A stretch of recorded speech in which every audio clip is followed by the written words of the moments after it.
நல்ல வேளை தேவா வந்து போட்ட சத்தத்துல இவர் தூக்கம் கலைஞ்சு எந்திரிக்கல. நல்லா அசந்து தூங்கிட்டு இருக்காரு.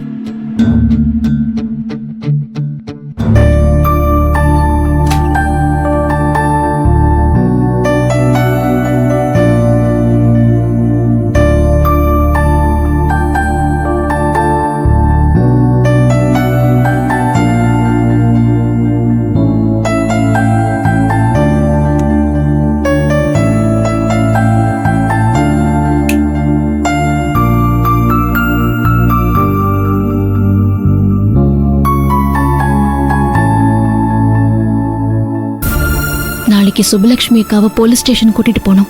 அந்த ஏசி என்ன பழி வாங்கறதுக்காக தேவையில்லாம சுபலட்சுமி அக்காவை டார்ச்சர் பண்ணிட்டு இருக்காரு. அந்த ஆள் கிட்ட இருந்து அக்காவை எப்படியாவது காப்பாத்தி ஆகணும்.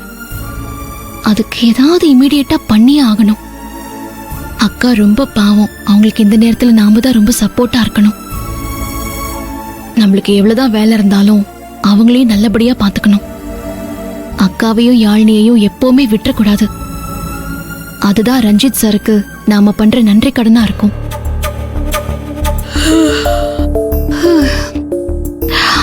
அம்மா தாயே, எல்லாரையும் காப்பாத்துமா.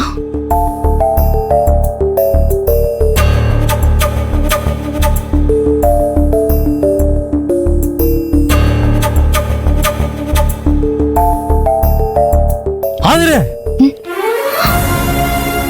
நீ இப்படி பண்ணுவ நான் கொஞ்சம் கூட எதிர்பார்க்கவே இல்லை. நீ இப்படி என் நெஞ்சில குத்துவ நான் எதிர்பார்க்கவே இல்லை.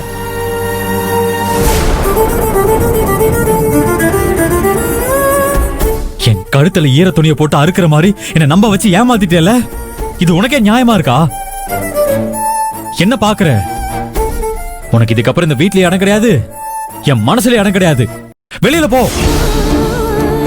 நான் சொல்றேன்ல, போக மாட்டியா? வெளியில போன்னு சொல்றேன்ல, வெளியில போ. ஐயோ, ஏங்க என்னங்க, என்ன ஆச்சு உங்களுக்கு? ஏன் இப்ப திடீர்னு கோவப்படுறீங்க? எப்ப நீ என்ன ஏமாத்தனியோ, இனிமே நீ எனக்கு பொண்டாட்டியும் இல்ல, நான் உனக்கு புருஷனும் இல்ல. இப்பவே இந்த வீட்டை விட்டு போயிடு, என் லைஃபை விட்டு போயிடு. ஏங்க ஏங்க என்னங்க ஆச்சு உங்களுக்கு? என்னங்க இது? என்ன ஆதுர? ஏங்க திடீர்னு அந்த கத்து கத்திட்டு இப்போ ஒண்ணுமே தெரியாத மாதிரி கேள்வி கேக்குறீங்க. நான் அப்படி என்ன தப்புங்க பண்ண? என்ன எதுக்கு வீட்டை விட்டு போக சொன்னீங்க? நான் உன்னை வீட்டை விட்டு போக சொன்னானா? ஆமாங்க, என்ன வீட்டை விட்டு மட்டும் இல்ல, உங்க வாழ்க்கையை விட்டே நான் போகணும்னு சொல்லி கத்துன்னு கத்துனீங்க. என்னங்க ஆச்சு உங்களுக்கு? சொல்லுங்க. ஒண்ணு இல்ல ஆதுர, நான் ஒரு கெட்ட கனவு கண்டாதான். சாரி. கெட்ட கனவா?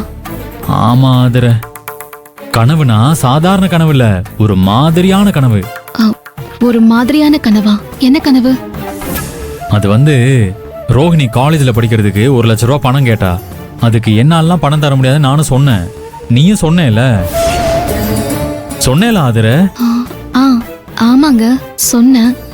அதுக்கு இப்போ என்னங்க? சொல்றேன், தப்பா எடுத்துக்காத ஆதுர. என் கனவுல நீ என்ன பண்ண தெரியுமா? என்ன பண்ண?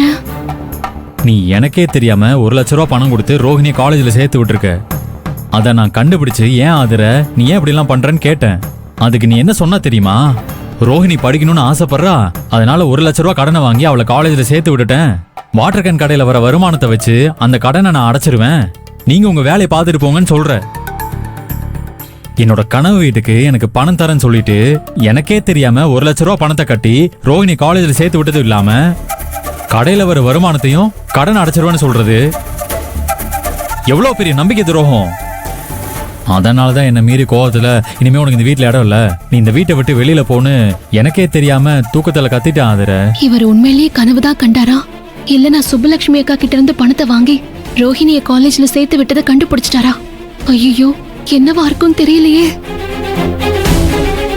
ஆதுர, நல்ல வேலை இது கனவா போச்சு. இது நிஜமா நடந்திருந்தா என்ன ஆயிருக்கும்? என்ன சொல்ற ஆதுர? ஆமாங்க. இப்ப என்ன சொல்ற? இது பயங்கரமான கனவு தானே? இது பயங்கரமான கனவு இல்லங்க, ரொம்ப ரொம்ப பயங்கரமான கனவு. நீ என்ன ஒரு கனவுக்கு போய் இவ்வளவு ஷாக் ஆயிட்ட? இது ஒண்ணு நிஜமா நடக்கலையே, அப்புறம் எதுக்கு நான் உன்னை வீட்டை விட்டு வெளியில போக சொல்றேன்? என்ன ஆதுர? ஒண்ணும் இல்லங்க, ஒண்ணும் இல்ல. சரி, டைம் ஆயிருச்சு, போய் லைட் ஆஃப் பண்ணிட்டு படுத்து தூங்கு.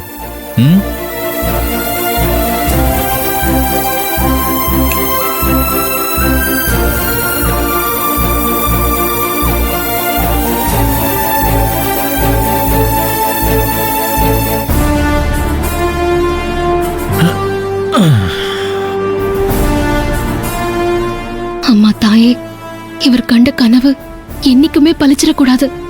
அப்படி பலிச்சிட்டா என் வாழ்க்கை தான் பலியாகும்.